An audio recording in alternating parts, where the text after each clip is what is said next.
Bueno, vamos a continuar con la segunda parte de este seminario virtual y ahora nos vamos a enfocar en el acompañamiento prenatal y en el enfoque de riesgo en el embarazo.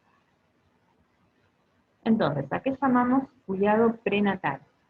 Es el conjunto, digamos, de acciones que no solamente van a ser asistenciales, sino también de educación, de promoción y prevención de la salud, en visitas que van a ser programadas con el objetivo de disminuir los riesgos en el embarazo y en el parto, ¿sí?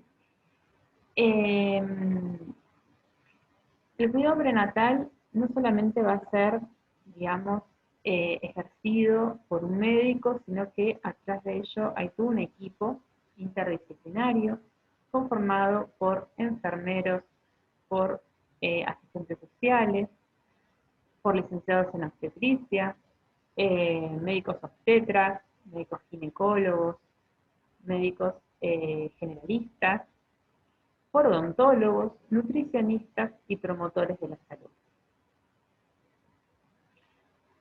El cuidado prenatal, para que sea eficaz, tiene que cumplir con 4 características, ¿sí?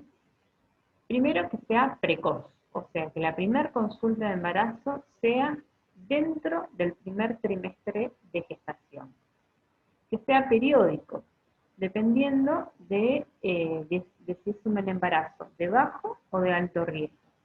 Si es un embarazo de bajo riesgo, tiene que tener como mínimo 5 controles. Ahora, si es un embarazo de alto riesgo, probablemente va a necesitar de muchos más controles. Que sea completo, que abarque la prevención, la promoción de la salud, el diagnóstico oportuno, tratamiento, si fuese necesario, la derivación en forma oportuna, y por último, que sea de amplia cobertura. Es decir, que cuanta más embarazadas tengan acceso a un control de embarazo digno, menor morbimortalidad vamos a tener en nuestra población. La OMS formuló 10 principios en relación al cuidado perinatal en el año 2001, que no solo se tiene que aplicar durante el curso del embarazo, sino también en el parto.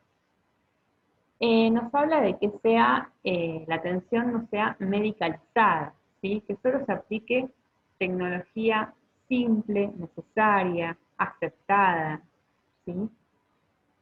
Que realizar estudios que se basen en evidencias, ¿sí? En evidencia científica, que sea abordado por un equipo multidisciplinario, como ya hemos visto, integral, que sea centrado en la familia, con un enfoque intercultural, con un enfoque de derechos, en la que la mujer sea protagonista y pueda tomar sus propias decisiones, ¿sí? Y también es muy importante, fundamental, respetar la privacidad, la dignidad, los derechos, la confidencialidad de las mujeres. Bien, ¿qué vamos a hacer en la primera consulta? Vamos a hacer mucho hincapié, ¿sí? en cómo se va a desarrollar la primera consulta.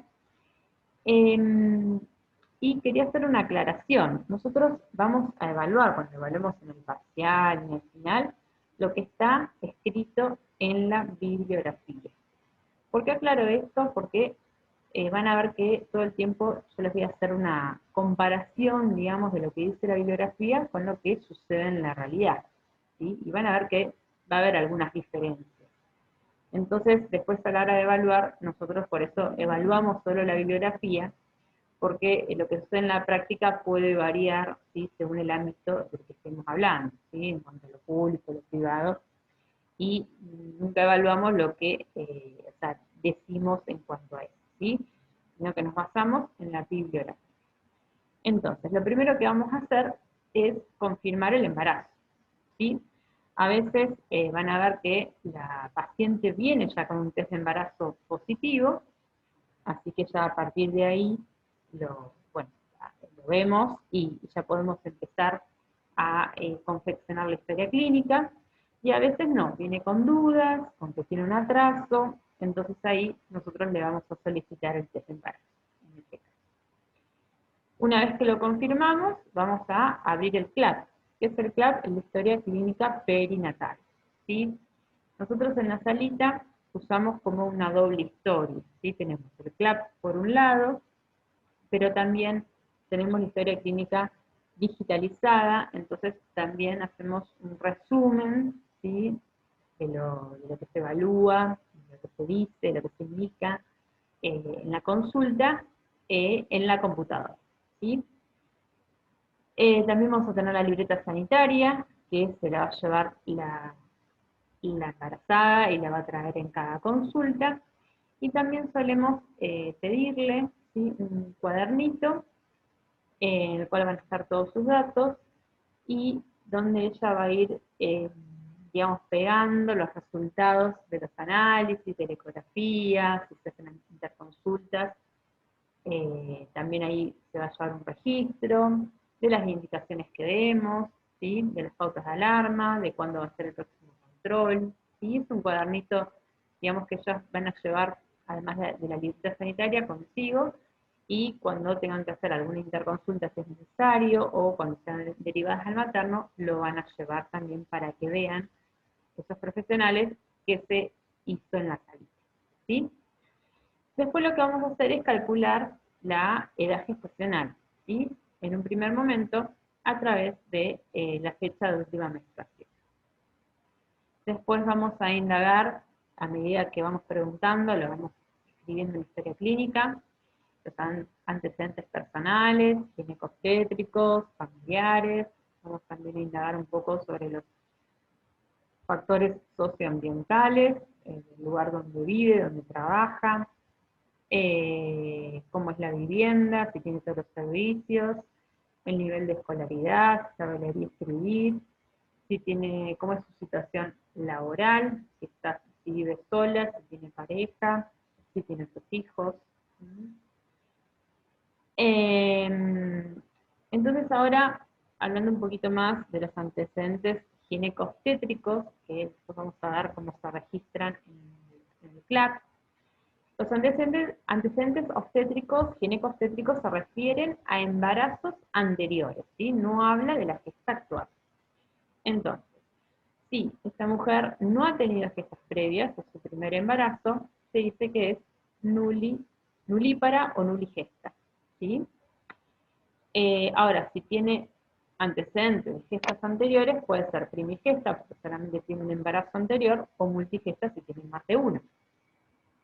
También vamos a recabar si tiene antecedentes de embarazo gemelar, si tuvo abortos, cuántos, cómo terminó, si le tuvieron que hacer un legrado, y la fecha, ¿no?, de cuándo fueron, y también van a preguntar si, por ejemplo, en el caso de que tuvieron 3 abortos consecutivos, ¿sí?, sin ningún parto a término en el medio, bueno, eso también se va a registrar, ¿sí? Tuve un embarazo ectópico, si los embarazos anteriores llegaron a término o fueron pretérmino, cómo finalizaron, en parto vía vaginal o vía cesárea, y también se va a preguntar sobre la fecha de nacimiento y el peso al nacer del último hijo, ¿sí? Cuál fue el periodo intergenésico, ¿sí?, la fecha del último embarazo, y si tiene antecedentes de alguna patología, un embarazo anterior, de internación, de tratamiento. También vamos a indagar sobre el consumo problemático de sustancias como drogas, cigarrillo, alcohol, tanto de ella como de la pareja que estuviera, ¿sí? Y después, a medida que vayamos reforzando el vínculo, ¿sí?, de médico y paciente, que vayamos generando empatía, confianza, vamos a también tener que indagar si hay algún problema de violencia, ¿sí?, verbal, física, económica, de algún tipo. Después también muy importante la actividad física y la alimentación, si viene haciendo alguna actividad, qué es lo que come. Eh, y una vez que confeccionamos, abrimos la historia clínica, vamos a pasar al examen físico, ¿sí?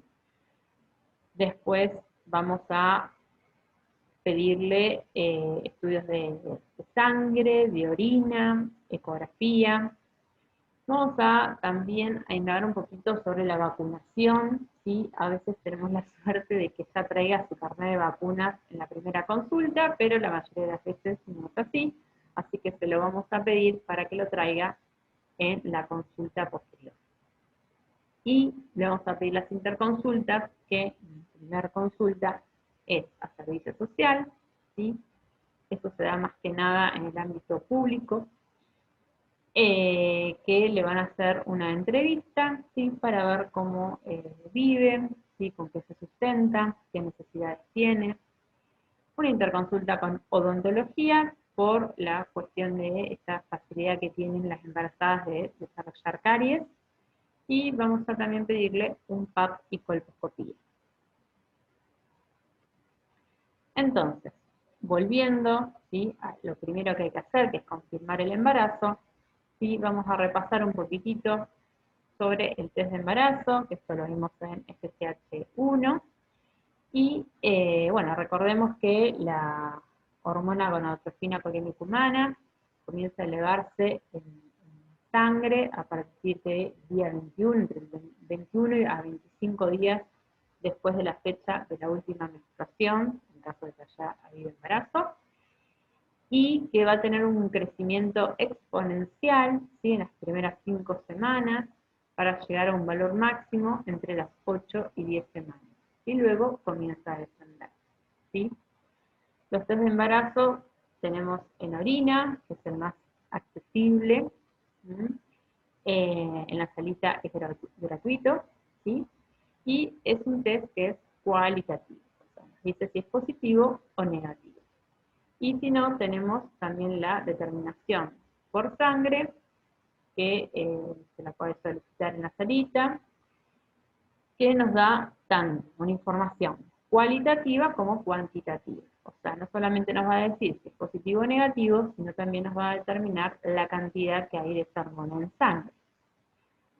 Recordemos que es negativo si el valor es menor de 5 unidades internacionales por mililitro, que se considera que es borderline, o sea que no es ni positivo ni negativo, si el valor es entre 5 y 25, y que se considera, bueno, y en este caso que sea borderline, lo que la conducta esperada es que se repita, ¿sí? El test en sangre en este caso, a las 48 horas, ¿sí? Si continúan los mismos valores, digamos, obviamente no es, o no hubo embarazo, o es un embarazo que no siguió, no progresó, ¿sí? Probablemente.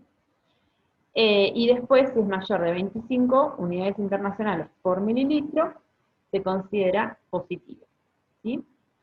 También es importante de que si en este caso tenemos una mujer que viene a la consulta y que todavía no se hizo el test de embarazo por orina, y que viene justamente con un atraso, lo que vamos a hacer es reforzar, o sea, no dar nunca por sabido de que sabe realizarse el test de embarazo. ¿Sí? Eso es muy importante, siempre explicar todo. Entonces, le vamos a indicar, primero, vamos a corroborar que tenga la cantidad de días de atraso necesarios para que el resultado del test sea confiable. Los test de embarazo en orina son muy confiables en general, no dan falsos positivos, o sea, si nos da positivo es positivo, pero sí nos pueden dar un falso negativo porque se haga mal, sin la correspondiente retención de orina, o porque sea muy pronto para hacer, ¿sí? Entonces, es fundamental explicar eso, y que tiene que pasar de su fecha de última menstruación, o sea, del día que le tenía que volver a venir, a este día contarle 3 días más, ¿sí? O sea, al día de atraso, sumarle 3 días más para estar bien seguro de que, de que el resultado sea fiable. Después, que idealmente lo haga con la primera orina de la mañana, y si no puede esperar, por lo menos que tenga 3 horas de retención de orina, ¿sí? Para poder hacer. Y después, en general, lo que le pedimos es que nos traigan el test de embarazo para corroborar de que realmente sea positivo o de que sea negativo, porque a veces es negativo y lo ven como positivo, o viceversa. Bien. Y después, una vez que tenemos el test de embarazo positivo, vamos a calcular la edad gestacional y también la fecha probable de. Primero quería hablarles un poco de que para calcular la edad gestacional nos vamos a basar en la fecha de última menstruación. Pero para eso tenemos que tener una fecha de última menstruación, ¿sí? Que sea confiable. ¿Sí? ¿Qué quiere decir eso? Que si no es confiable, no me voy a poder basar en la fecha de última menstruación para sacar la edad gestacional. Voy a necesitar sí o sí la ecografía. ¿Sí?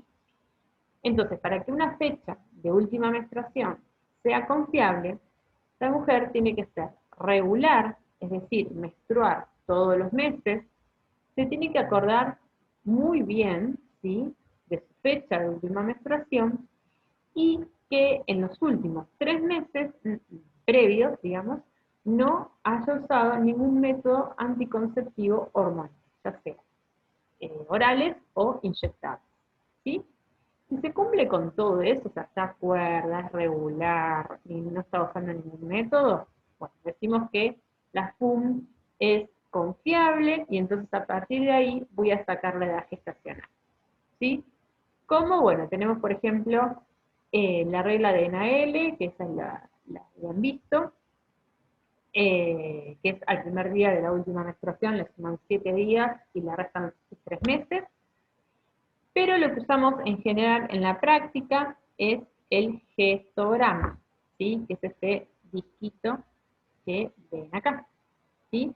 También hay aplicaciones que se pueden bajar en el celular que nos dicen, cargando, digamos, la FUM, nos van a decir precisamente en ese día qué día de la gestacional tiene, y también la fecha probable de parto. Entonces acá en el gestograma, ¿cómo se usa? Bueno, vamos a poner la flechita en el día que fue su última menstruación, y después nos va a decir el día actual de la consulta, de qué edad gestacional está, y también nos va a decir la fecha probable de parto.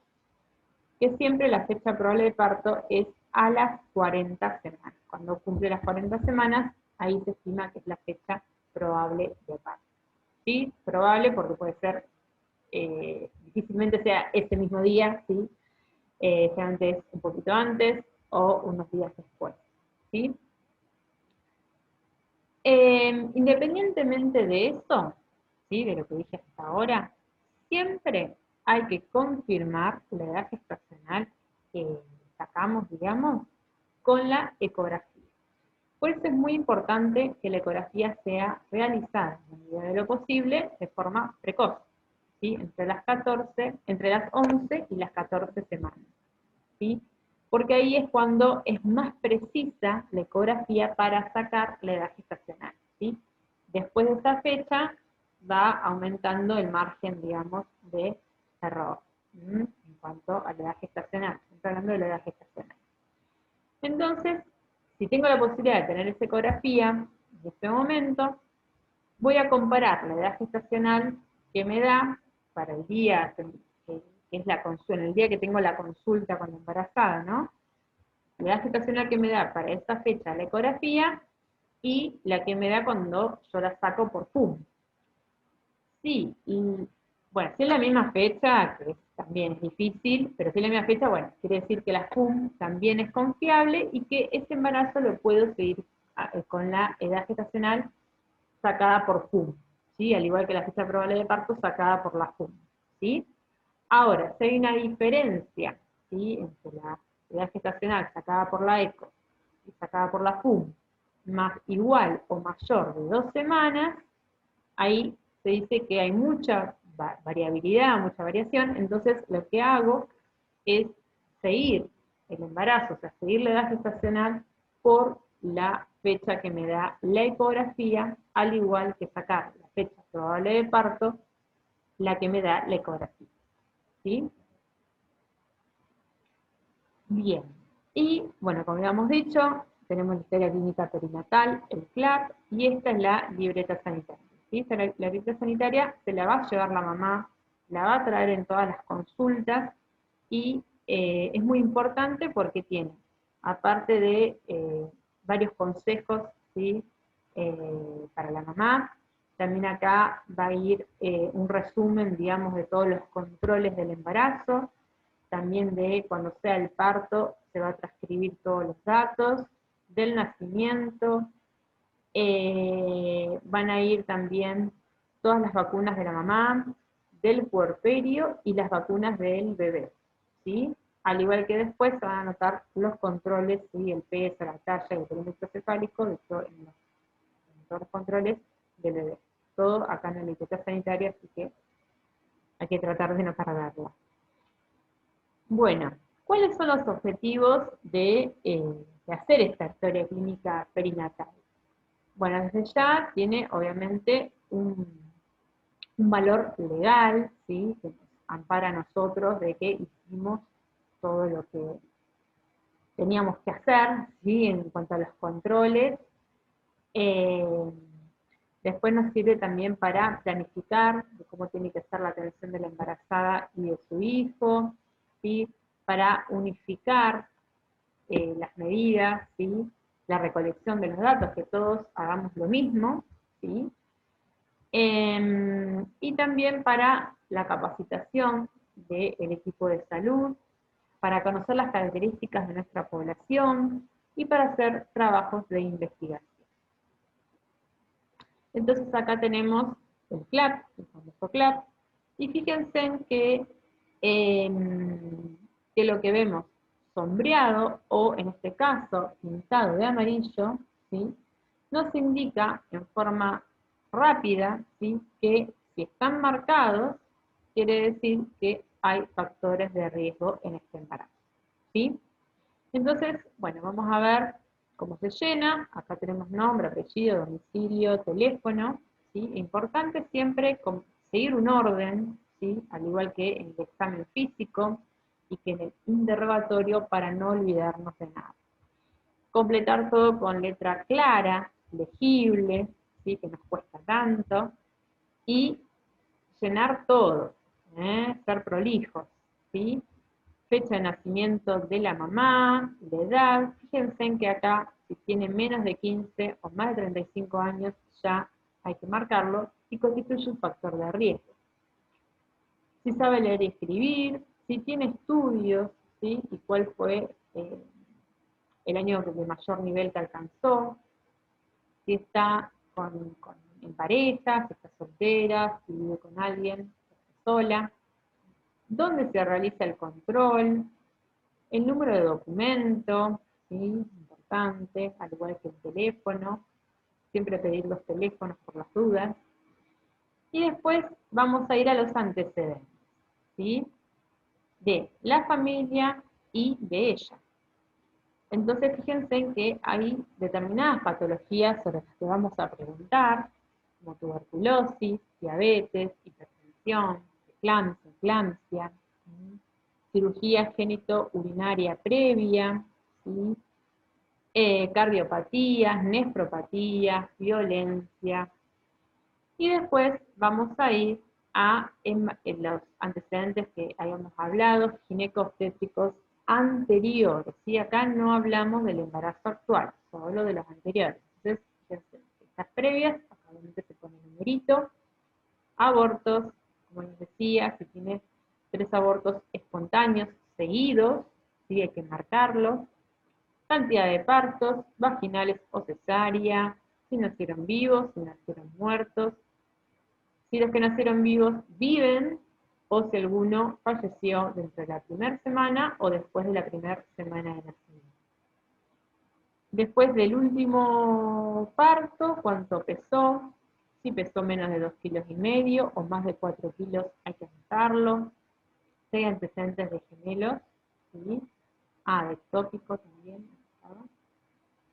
¿Cuándo finalizó el embarazo anterior? Y fíjense acá que hay esta discrepancia entre la bibliografía y lo que dice CLAP. La bibliografía dice que el intervalo intergenésico tiene que ser, o sea, sería de riesgo si fuese menor de 2 años, y acá en el CLAP dice si es menor de 1 año, ¿sí? Para que lo tengan en cuenta. Y después, con respecto a este embarazo, si fue planeado, ¿sí? Y si está usando o no un método anticonceptivo, ¿sí? Y después vamos a la gestación actual, ¿sí? Acá va a ir el peso de la mujer, ¿sí? Al momento de, quedar embarazada, si lo recuerda, si se pesó, si no lo colocamos. La talla, la altura de ella, ¿sí? La talla siempre se refiere a la altura de ella, no la altura uterina. ¿Eh? Después vamos a anotar la fecha de última menstruación. La fecha probable de parto la vamos a anotar recién cuando tengamos la ecografía, que tenemos que ver, ¿sí? Si podemos usar, seguirla por la FUN o por la ecografía, ¿sí? Recuerden eso. Y acá les pregunta esto, ¿sí? Si la edad gestacional es confiable, por FUN o por la eco, ¿sí? O por ninguna porque es incierta y la ecografía se hizo después de las 14 semanas, ¿sí? Después, sobre los hábitos tóxicos, ¿sí? Si fuma, si es fumadora activa o pasiva, y está dividido por trimestres, ¿sí? Si usa drogas, alcohol, violencia, no solamente ella, hay que especificar si por ella no usa nada, ¿sí? No consume, pero si su pareja, bueno, eso hay que especificarlo. Después sobre la vacunación, después sobre el examen odontológico, el examen mamario, PAP y colpo, ¿sí? Y después van también a constatar acá los resultados de los análisis, ¿sí? Fíjense que acá tenemos el grupo y factor, obviamente que si es negativa, sí va a constituir un riesgo. Después, sí, vamos a pedir la toxoplasmosis, y si llega a ser positiva durante el embarazo, ¿sí? O sea, contrae la enfermedad durante el embarazo, constituye un riesgo, ¿sí? Después tenemos también la hemoglobina para ver si está anémica y si le damos algún hierro y ácido fólico. Después tenemos también, bueno, Chagas, hepatitis B, bacteriuria, bacterias en orina. Fíjense que está discriminado también en todas estas determinaciones si es el embarazo menor de 20 semanas o mayor de 20 semanas, ¿sí? La glucemia en ayunas, ¿sí? Bueno, esto lo del estreptococo tipo B, esto se hace ya en un embarazo casi de término, entre las 36 y 37 semanas, se lo realizan ya en el materno y a esta altura ya nosotros no la controlamos más, ya la derivamos. Así que esto no lo llenamos en general. Si hubo preparación para el parto, si se hizo consejería sobre lactancia materna, bueno, y otras determinaciones de laboratorio, tenemos HIV y sífilis, ¿sí? Fíjense que están las ITS, ¿sí? Y las enfermedades como Chagas y toxoplasmosis, que son patologías prevalentes y muy importantes de diagnosticar en el embarazo. Y después, vamos seguido de esto, tenemos acá el espacio para ir completando en cada control, ¿sí? Fíjense que vamos a poner la fecha del control, de qué edad gestacional está en ese momento, cuánto está pesando la embarazada, la presión arterial, la altura uterina, que, bueno, ahora lo vamos a ver en detalle, pero si no la podemos medir porque es menor, es un embarazo menor de 3 meses, vamos a poner SU, que es subumbilical. Y después, cuando ya la podemos medir, vamos a poner directamente cuánto mide. ¿Mm? Después, la presentación. También, si es un embarazo chiquito, no lo vamos a poder determinar y vamos a poner una I de indiferenciada. Y después, cuando podamos determinar si está de cabeza, vamos a poner una C, la presentación cefálica. Si está de sentadito, vamos a poner una P, de presentación pelviana. Y si está transversa, o sea, atravesado, digamos, vamos a poner una T de presentación transversa. Después la frecuencia cardíaca fetal, son los latidos por minuto, que eso acuérdense en que lo vamos a poder determinar recién a las 16 semanas aproximadamente, con el aparatito para eso, y vamos a poner el número, ¿sí? Los movimientos fetales es lo que siente, digamos, se siente la mamá que se mueve, eh, la mamá lo va a poder sentir a partir de las 18 o 20 semanas, y a partir de ahí lo empezamos a registrar, y si bueno, la mamá lo siente, ponemos un signo positivo, un más, ¿sí? Y después acá va a ir todo lo que le solicitemos en ese control a la embarazada, si le indicamos algún tratamiento también, pautas de alarma, y acá el próximo control, ¿sí? Bien, entonces uno de los objetivos de este encuentro, ¿sí?, era hablar un poco de la estrategia, el enfoque de riesgo, ¿sí?, que es lo que habíamos visto recién, de poder ver en la historia clínica rápidamente, visualizarlo, si está marcado alguno de los sectores que están en amarillo o sombreado, ¿sí? Entonces tenemos una estrategia a nivel poblacional, ¿sí?, que es importante detectar estos factores de riesgo, que son, ¿qué es un factor de riesgo? Son características que, si están presentes, se asocia a una mayor probabilidad de que esa persona padezca algún daño, ¿sí? Por eso es tan importante detectarlos y a tiempo. ¿Mm? Según, digamos, el riesgo de nuestra población, podamos planificar acciones, tener cuidados diferenciados, distribuir más equitativamente los recursos y saber si tenemos una población de bajo o de alto riesgo, ¿sí? Y a nivel individual nos va a servir para poder definir la frecuencia de los controles, ¿sí? Probablemente en un embarazo de alto riesgo tengamos que tener controles más seguidos, qué estudios le voy a pedir y cuándo, fundamental, la tengo que derivar, cuando ya no la puedo seguir en un centro de atención primaria, ¿sí? Bueno, ahora pasamos a lo que es el examen físico, ¿sí? Es muy importante, ¿sí?, inspección de la piel, las mucosas, el estado de hidratación. La vamos a pesar en todos los controles. Vamos a medir la talla solamente en el primer control, ¿sí?, mientras que crezca.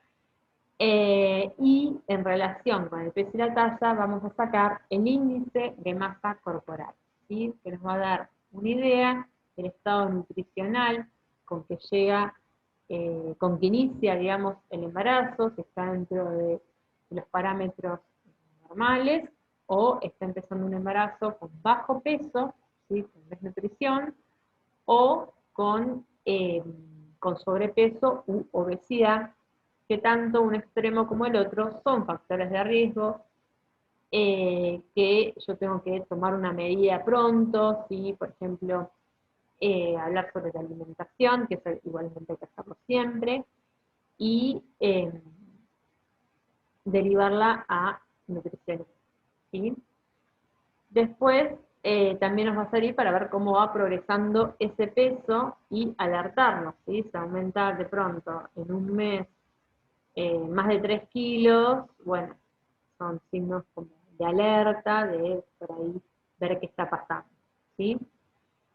Después es importante el control de los signos vitales, como la presión arterial, la frecuencia cardíaca, la temperatura. La ocultación de los latidos cardíacos, bueno, acá en la bibliografía dice a partir de las 14 semanas, otra diferencia porque en general hasta las 16 semanas, 17, depende también cómo sea la embarazada con los aparatitos que tenemos en el consultorio, que es como este, es difícil de detectarlo por ahí a las 14, ¿sí? Y tiene que ver también con cómo es la mujer, si es menudita, ¿sí? Con un peso normal, es más fácil. Ahora si es una mujer por ahí con sobrepeso u obesidad, nos va a costar un poco más, ¿sí? Y eso, bueno, también hay que por ahí contarle a la paciente para que no se preocupe, ¿sí? Pues están en general siempre con mucha ansiedad por expulsar al bebé, ¿sí? Después los movimientos fetales, como lo había contado, la mamá los empieza a percibir entre las 18 y las 20 semanas, ¿sí? El examen mamario, ¿sí? Muy importante, es algo a realizar en todos los controles, ¿sí?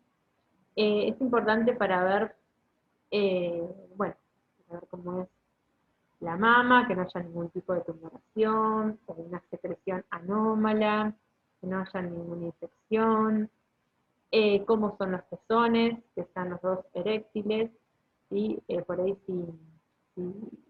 algo bastante frecuente de ver es que tenga por ahí alguno de los dos pezones o los dos umbilicados o metidos para adentro, entonces acá hay que, digamos, darle ejercicios para hacer para preparar esos pezones para la lactancia, ¿sí? Y también es importante hablar sobre la higiene de la mama y del pezón, ¿sí? Que no es necesario poner ningún tipo de crema, ¿sí? Y que se pueden secar, digamos, al aire libre, ¿sí? O con el sol.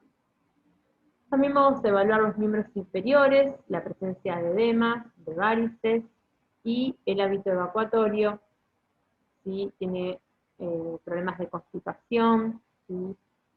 Presenta hemorroides, como su diuresis, como orina, ¿sí? Esto más que nada también la diuresis pensando en una posible infección urinaria. Después, obviamente, si tiene hemorroides, le vamos a dar algunos cuidados, algunos consejos. Y en cuanto a la constipación, también es muy importante, siempre la consejería para prevenir esto, ¿sí? Como por ejemplo, y hablar también un poco de qué actividad física puede hacer, ¿sí? Mínimamente caminar, lo que pueda, de a poquito, ¿sí? Y después hay actividades que pueden hacer las embarazadas, hay algunas que son especialmente para ellas, como por ejemplo aquagym para embarazada, pilates para embarazada, yoga para embarazadas, ¿sí? Hasta había entrenamiento funcional para embarazadas, ¿sí? O cualquier actividad de tipo siempre aeróbico, ¿sí? Y en cuanto a la alimentación, nunca está de más dar algunas pautas, y bueno, obviamente si es necesario derivarla a la nutricionista. Nosotros derivamos igualmente, en lo que es el sector público, siempre a la nutricionista que por lo menos tenga un control. eh, y bueno, aconsejarle que haga la dieta lo más completa y variada posible, que no tome alcohol, que no tome bebidas que sean muy estimulantes, como el café o la Coca-Cola, hasta que disminuya en realidad su consumo, que trate de evitar las grasas, los fritos o las comidas muy picantes, eh, y que haga todas las comidas, si puede hacer 6 comidas, que serían colaciones en el medio mejor, porque eso va a hacer y que sean de poca cantidad, ¿sí? Que coma solamente un plato, porque eso va a ayudarlo un montón con el reflujo y con la acidez y las náuseas, que son tan frecuentes en los primeros meses de embarazo. Entonces acá tenemos dentro del examen físico la cinta obstétrica, ¿sí? Que vamos a usar para medir el útero, ¿sí?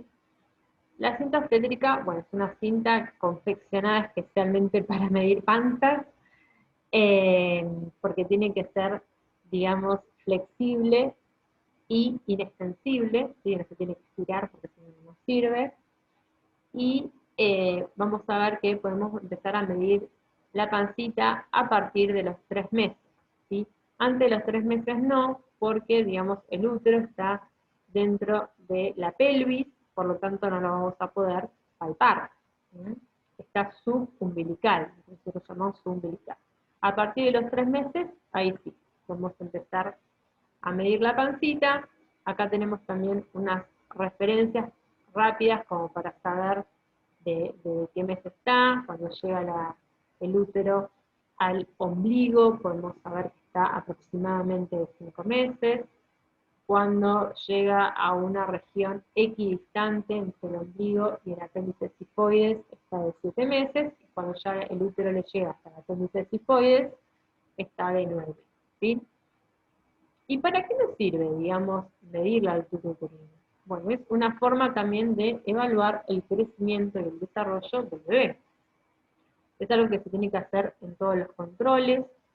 Nosotros lo que hacemos es, bueno, cómo se mide es agarrando, digamos, la cinta, digamos, así entre el índice y el dedo medio, ¿sí? Y apoyando siempre en el cuerpo de la embarazada por el borde de la mano.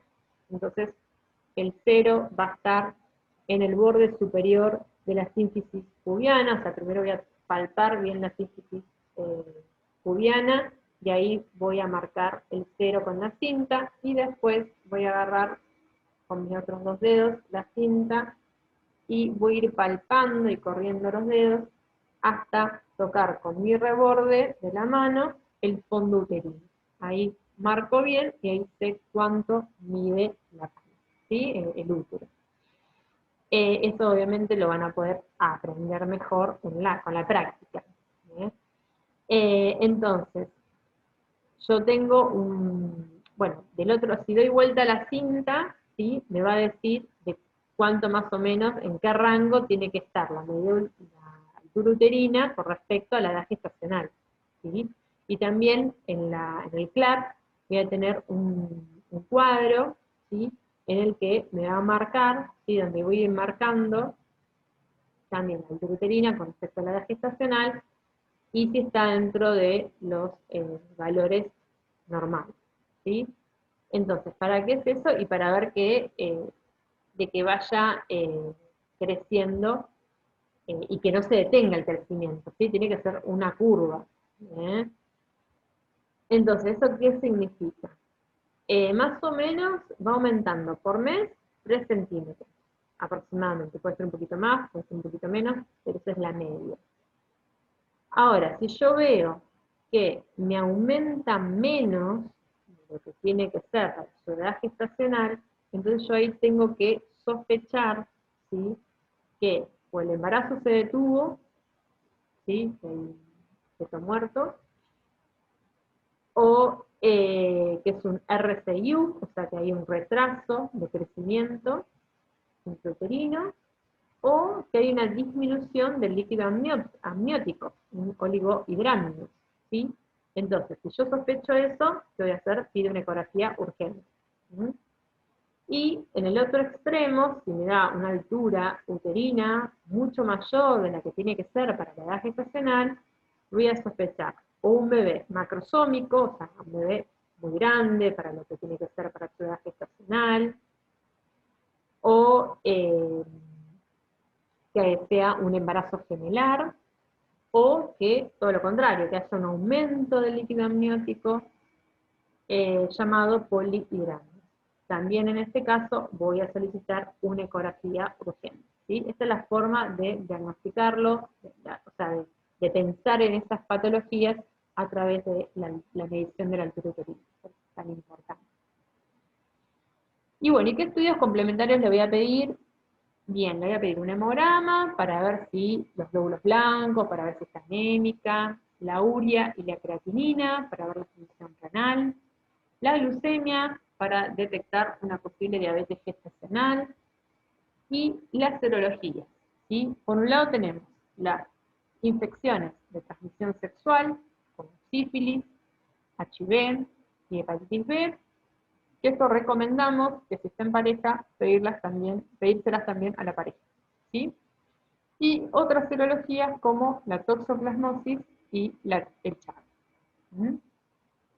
También vamos a pedir una orina completa y un urocultivo para descartar una bacteriuria asintomática o una infección urinaria, ¿sí?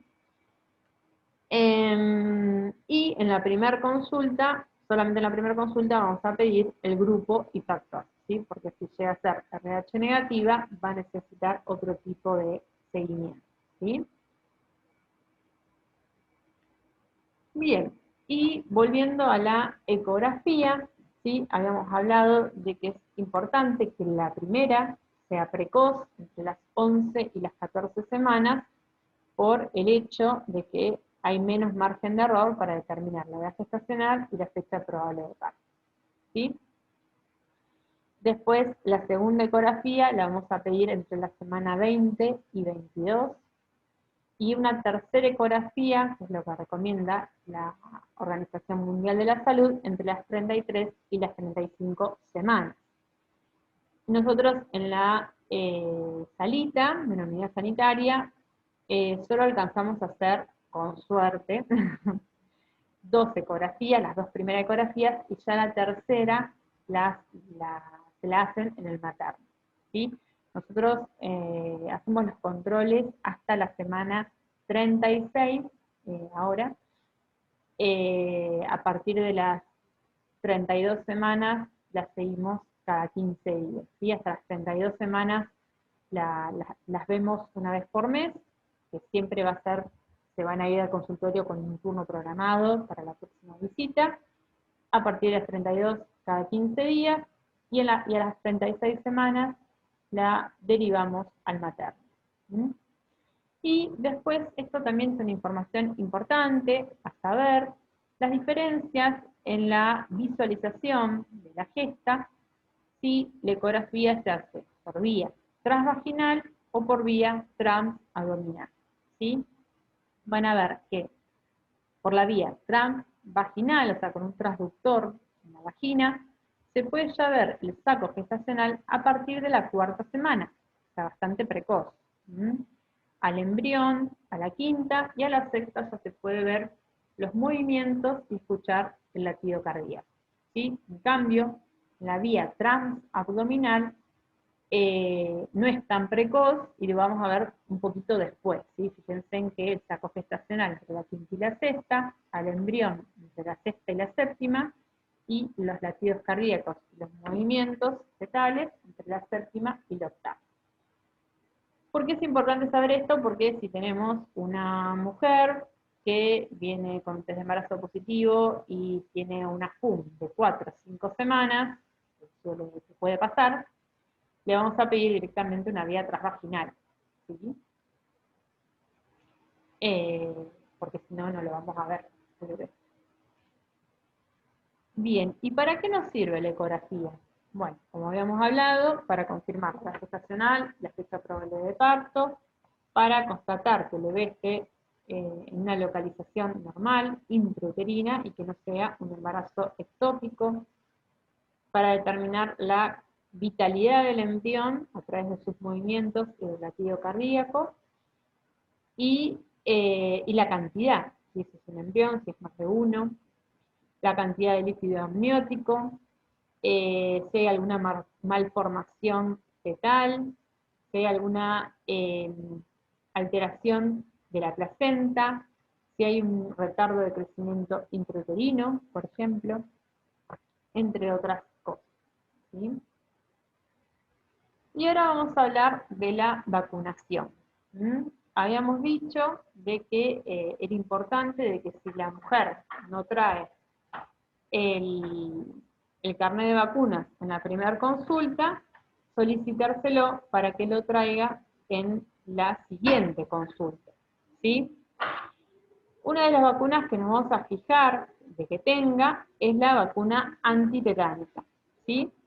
Entonces tenemos acá este esquema que nos dice que si no tiene, no hay constancia, porque muchas veces nos va a pasar de que perdieron el carnet de vacunas, o no recuerda, ¿sí? ¿sí? Si se dio la vacuna antitetánica, bueno, en ese caso, lo que vamos a hacer es hacer un esquema de vacunación completo, ¿sí?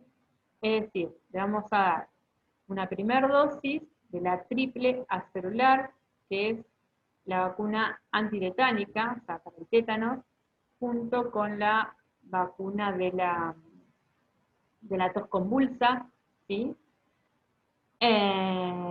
O coqueluche, que esa se la vamos a dar entre las 20 y 24 semanas de gestación, ¿sí? Nunca la triple acelular se da antes de las 20 semanas, ¿sí?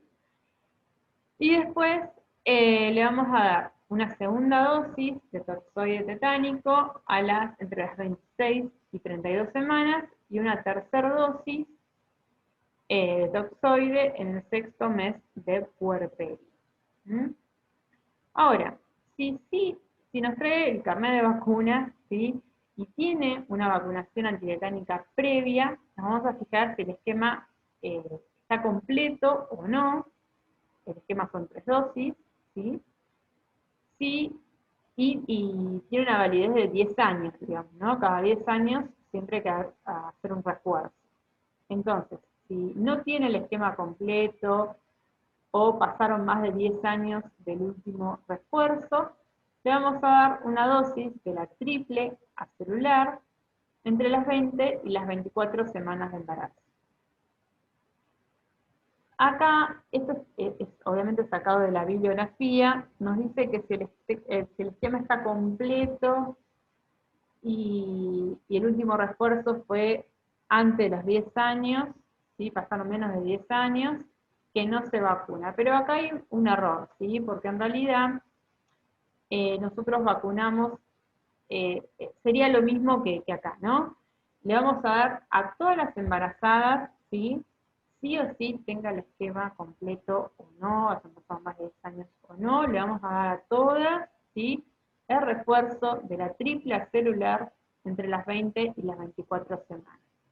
También en el caso de que el año pasado, vamos a suponer, fue su embarazo anterior, o en el último año, en los últimos 2 años fue su embarazo anterior, y se la aplicaron, y tenemos la constancia, igual en cada embarazo le vamos a volver a aplicar la triple acelular, ¿sí?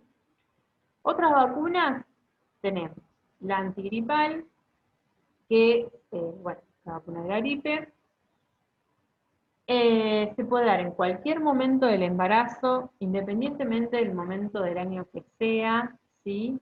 Y si no se la da durante el embarazo, se la puede aplicar en los primeros 6 meses del puerperio, ¿sí? Esto se le da tanto a la mamá como a su pareja, ¿sí? La antigripal. Y después tenemos también que ver si tiene completo el esquema para la vacuna para la hepatitis B, ¿sí? En el caso de que no estuviese completo, que no la tenga directamente, es una buena oportunidad para aplicarla en el embarazo, en cualquier momento también no habría ningún tipo de riesgo, ¿sí? Y después, a modo para complementar, en el puerperio inmediato, ¿sí? En el puerperio inmediato le vamos a, o sea, antes de que egrese de la maternidad, le van a dar otra vacuna que es la doble viral, rubiola y sarampión, para prevenir el síndrome de rubiola congénita. Y después,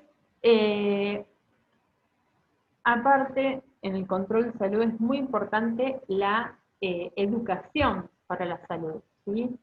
Esto tiene que ocupar un espacio en todos los controles que hagamos, ¿sí? Es muy importante.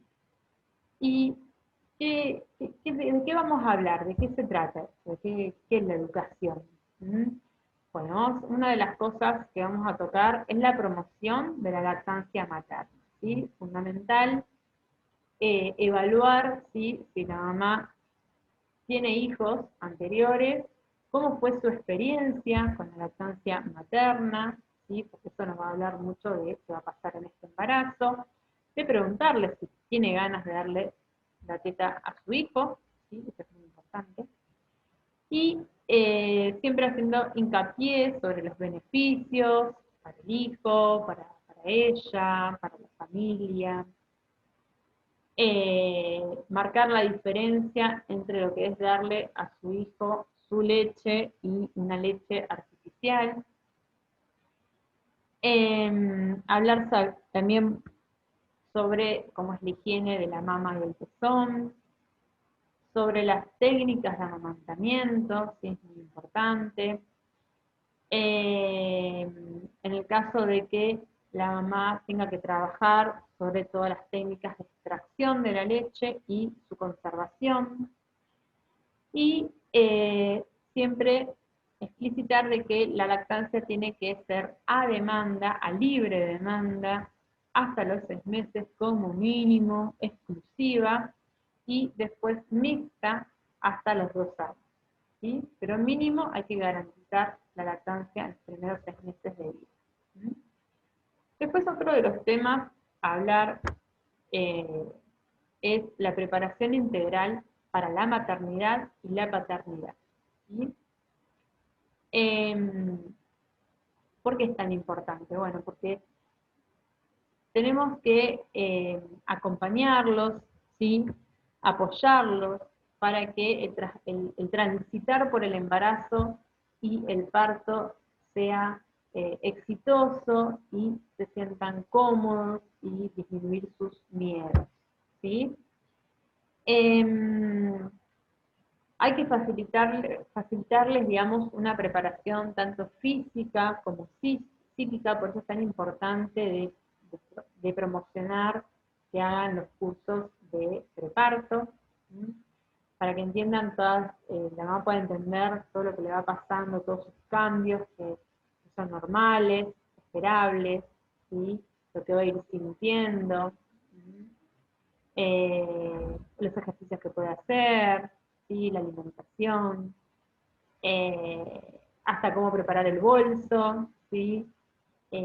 Todos por ahí los trámites que tiene que hacer después cuando nace el bebé, bueno, un montón de información, ¿sí? Que le va a dar seguridad. ¿Mm? Y fomentar también el acompañamiento en la familia, de la pareja si estuviese, o de la familia, o de los amigos, ¿sí? De algún vínculo para que no se sienta solo. Y por último también es muy importante hablar en los controles, sobre todo en los últimos controles, sobre lo que es la consejería en salud sexual y reproductiva. ¿Sí? Hablar un poco de los derechos, de hablar del intervalo intergenésico, de que ella va a decidir si tener más hijos, de cuándo tenerlos, y de qué métodos se recomiendan para los diferentes momentos. ¿Sí? Primero después del nacimiento, si le está dando la teta, ¿sí? Los primeros 6 meses, qué métodos recomendamos, después cuando hacer el cambio a otro método. Bien, y acá tenemos también este cuadro en el que nos resume un poco, un poco, de todo lo que fuimos hablando, ¿sí? Y en qué momento se va realizando. Por ejemplo, el cálculo de la edad gestacional, que lo vamos a hacer en todos los controles, la evaluación médica y la de riesgo, ¿sí? No es solamente cuando abrimos la historia clínica, sino en todos los controles, porque pueden, digamos, suscitarse cosas nuevas, ¿no? O pueden cambiar algunos factores que había, los puedo por ahí solucionar y ya no representan un riesgo. El examen clínico completo, como lo vimos, se hace en la primera visita, después en las siguientes visitas, por ahí se hace más lo que es pesar a la paciente, tomar los signos vitales, escuchar al bebé, determinar la altura uterina o el examen mamario, ¿sí? La talla la vamos a medir solamente en la primera consulta. Y fíjense también que acá tienen lo que, para repasar, porque esto lo vimos en el FSH1, lo que se hace en la consulta preconcepcional, ¿sí? Después, con respecto a la suplementación con hierro y ácido fólico, recuerden que el ácido fólico es importante indicarlo en la consulta preconcepcional desde un mes antes del embarazo hasta los primeros 3 meses del mismo, ¿sí? Un mes antes y hasta 3 meses después de quedar embarazada. Y el hierro se indica darlo durante todo el embarazo, ¿sí? Para que tenga una buena reserva para el momento del parto en la que va a tener mucha pérdida de sangre, ¿sí? Después, el PAP y colpo. Acá quería hacer esta salvedad, que acá está indicado solamente en la consulta preconcepcional, pero vamos a ver que en la mayoría de los casos, por lo menos en salud pública, la embarazada no llega directamente embarazada, o sea que no hay una consulta previa, una consulta preconcepcional. Entonces en este caso, que no haya habido este momento o que no tenga un PAP en el último año realizado, se lo vamos a pedir en la primera consulta de embarazo. ¿Mm? Y después también otra diferencia entre la bibliografía y lo que hacemos en los centros de salud primaria es los laboratorios. Acá por ahí figura que le piden uno en la primera visita y otro en la cuarta visita. Nosotros en realidad pedimos 3, ¿sí? Por ahí pedimos uno acá y otro en la segunda visita. Lo que pasa es que en general, en la realidad, estas están más separadas, ¿sí? En tiempo. Bueno, acá tienen las otras serologías. Bueno, la altura uterina también se pide, se realiza, se mide en todos los controles, en la vitalidad fetal. La determinación de grupo y factor se realiza solo una vez, no es en las dos, porque no va a variar, ¿sí? Bueno, hemoglobina, glucemia, ¿sí? Después tenemos otro que acá no está en este cuadro, otra determinación que vamos a pedir acá en este momento, entre las 22 y 24 semanas, que es la prueba de tolerancia oral a la glucosa, ¿sí? Se le pide a todas las embarazadas y también es para diagnosticar la diabetes gestacional, ¿sí? Lo que se hace es sacarle sangre a la mujer, darle darle glucosa, ¿sí? Con agua, en agua, eh, y después hacerle una determinación de la glucemia a las 2 horas después de que ella bebió ese agua con una concentración importante de glucosa, ¿sí? Para ver cómo respondió, ¿sí?